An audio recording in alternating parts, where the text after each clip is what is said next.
Hey, what's going on? You know who it is. You know what it is. All right, you guys, peep game.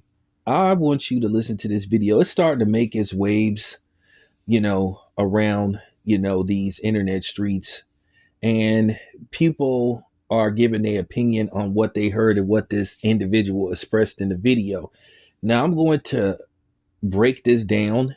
I'm going to let you hear what she has to say, and then I'm going to give you my interpretation of what I think is going on because I'm taking, physical notes, basically writing stuff down that she's saying, and then I'm taking mental notes.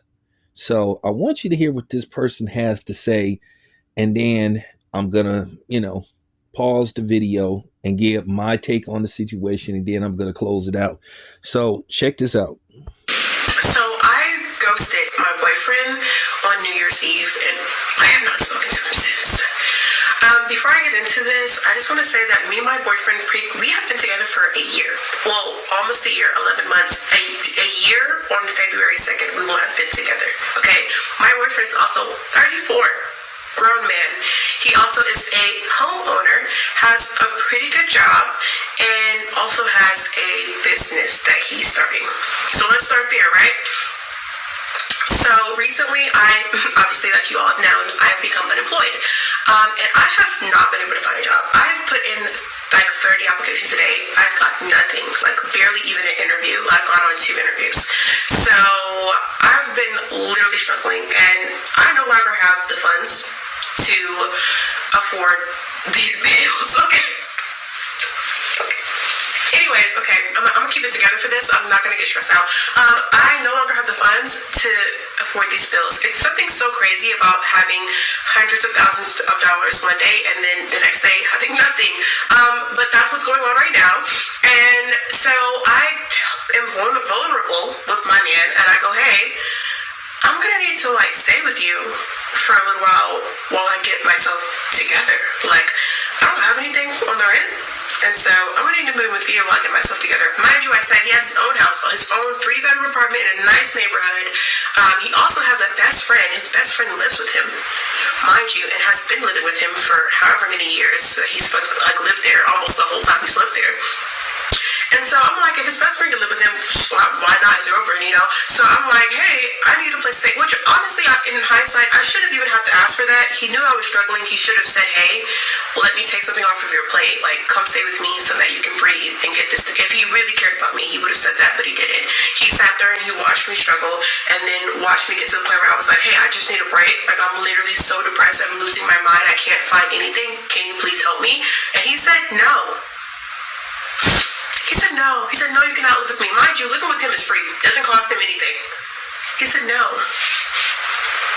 I can't live with him. At first, he goes, oh, I like that we have our own places to retreat to when we get into our arguments. And wrong answer. Number one, when we get into arguments, we never leave. Like, we stay in the same room and we continue to talk it out until we work it through, which I think is a really good habit that we have and a really good green flag that we have in our relationship. Yes, do we get into arguments? So does everyone. Yes, do I lose my cool? I'm a woman, but I rein it back in and we figure it out, and nobody goes home. So that's a weird thing to say. We've never even done that. Second of all, that's not like a problem to me, not a solution. When we get into arguments, we should not be leaving, because what happens when we get married? There is no way to go. We both live in the same house. So maybe that's not a good habit to start. Being that we have not started it yet, maybe let's not start that now. On our very first date, I told him that I wanted to be engaged within a year. I said, after a year, I want to be engaged. He said that's plenty of enough time for someone to know whether or not they want to get married or not. This is what he said. We have talked about it, I shit you not, probably 10 times throughout this year, and never once did he say, I don't think this is going well enough for that to be a realistic goal anymore. Never once did he say, hey, like, let's pump the brakes. I don't think that we're doing that well for it to get to that. So I'm thinking we're doing well. We're on schedule. After a year or a year and a half, we'll probably get engaged. And he goes, I don't think I want to live with someone again until I'm married to them, which is some new boundary that he literally just made up, because he's never said that the whole time we've been together. And I go, maybe it's not a good idea that you live with someone after you already got married to them, because what if you guys are not compatible to live together and you don't know that until after you're really dumb, actually. And so I'm like, okay, that's a completely new thing, but granted, it's been a year. We set our goal for a year. Are we going to get married? And he goes, no, that was your goal. Since when was this my goal? It was my goal, but like, I thought we were in agreement because you never said that we weren't in agreement. Clearly, I made all this up in my head, and this was never a goal. I just thought it was a goal because I continuously talked about it, and he never said that it was unrealistic. As a matter of fact, he said the quite opposite, that it was a realistic goal to have, and never once, as we neared to the end of that year, did he ever say, hey, I don't think we're close to being married. So imagine my surprise when he says, I don't think we're close to being married. We still have things to figure out, because a couple of nights ago, I got super irritated at him and yelled at him and told him to leave my house. And apparently that's enough of a reason for him to be like, whoa, I don't want to marry her. All right. So yeah. And so I said, hey, I'm actually scared that I'm going to be homeless because I said, I'm actually thinking I'm going to be homeless because I don't have a job and these bills keep coming and I can't do it no more. I'm tapped out of resources. And I think I'm going to end up, if you don't let me live with you, I'm going to end up in my car, living in my car, something like being actually homeless. And he goes, well, plenty of millionaires have lived in their car before. Okay, so I caught a lot of things that she was saying in this particular video. She used the word I a lot instead of we.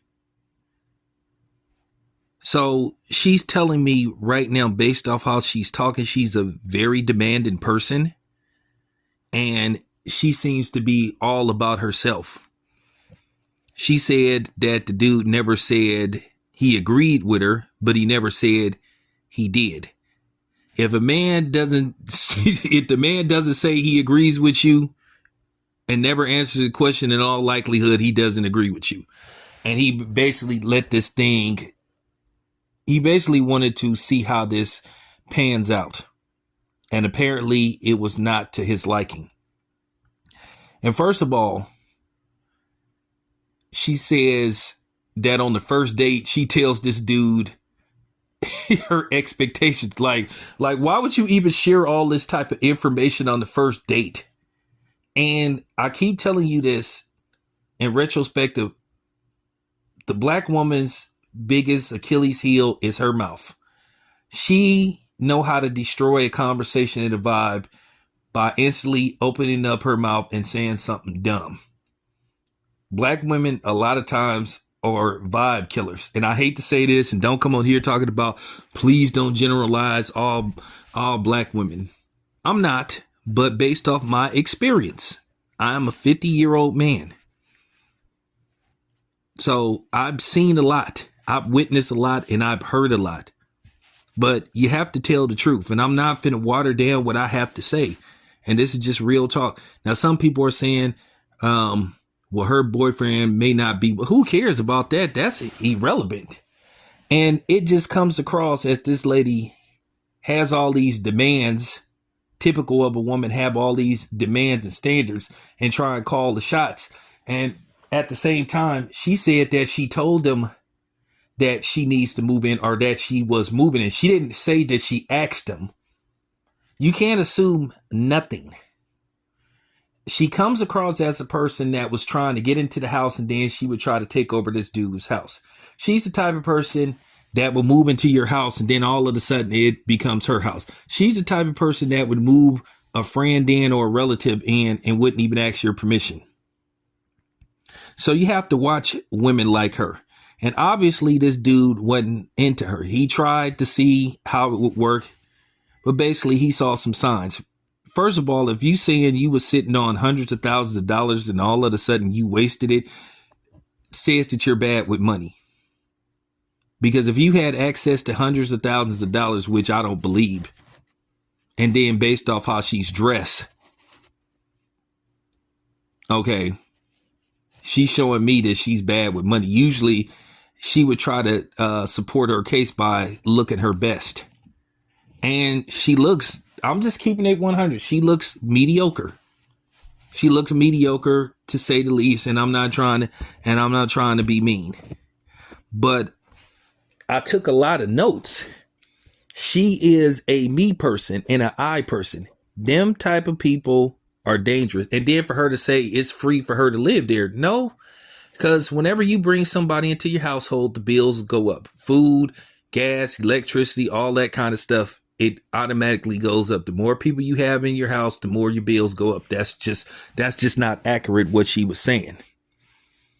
And then keep in mind, she really was fixated saying that he has a 3-bedroom home. He's a business owner. So she's clearly pocket watching.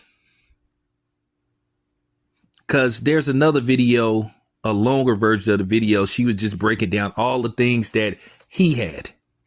So she was showing me that she might be a brokey.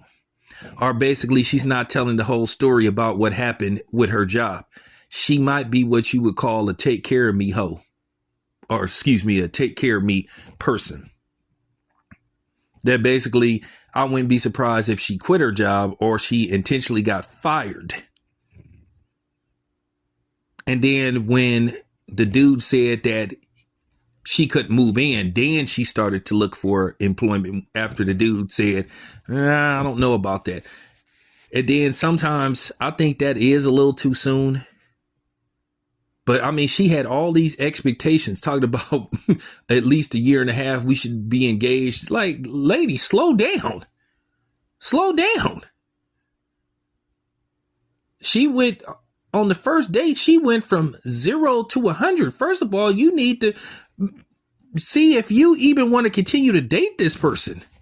That's far too early to be talking about any type of engagement, moving in and all this kind of stuff. So she probably made it look like to dude that she was plotting on him, and he figured that out early.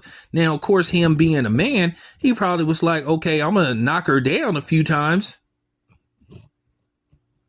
But once he said that she couldn't move in, that should have been the telltale sign.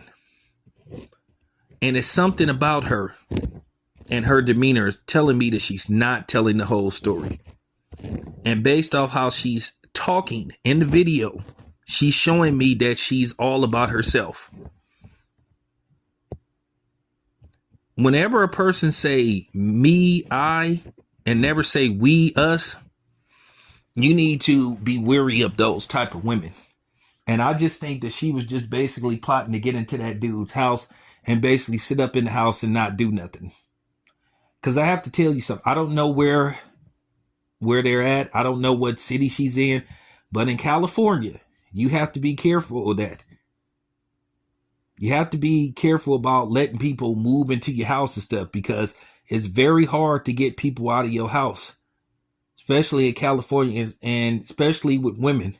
A lot of times they'll get in the house and you tell them they got to leave. You want them to leave. They'll call the police. They will say that you hit them and all that kind of stuff. And then you could be possibly arrested. And if you got these passive aggressive cops, especially if they see a brother that got it going on, and let's just say the woman may not be black or whatever the case may be, and she may look really, really good, they may be triggered by that. And then they will take the brother to jail. And then guess what? She could go get a restraining order put on you. And then you can't even get into your own house. You could be locked out of your own house.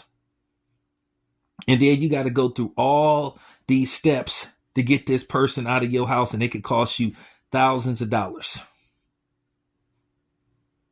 So you have to be careful of that kind of stuff. This is why people record stuff a lot, you know, when you have confrontation, especially with a woman, because it's easy for them to do that kind of stuff to you. But this person is just telling me that she seems to be irresponsible. And that's all it come down to when she come across as either a brokey or a freeloader.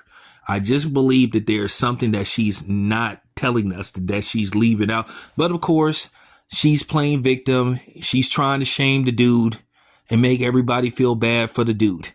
Let's just keep it 100. If the roles were reversed, would she do the same?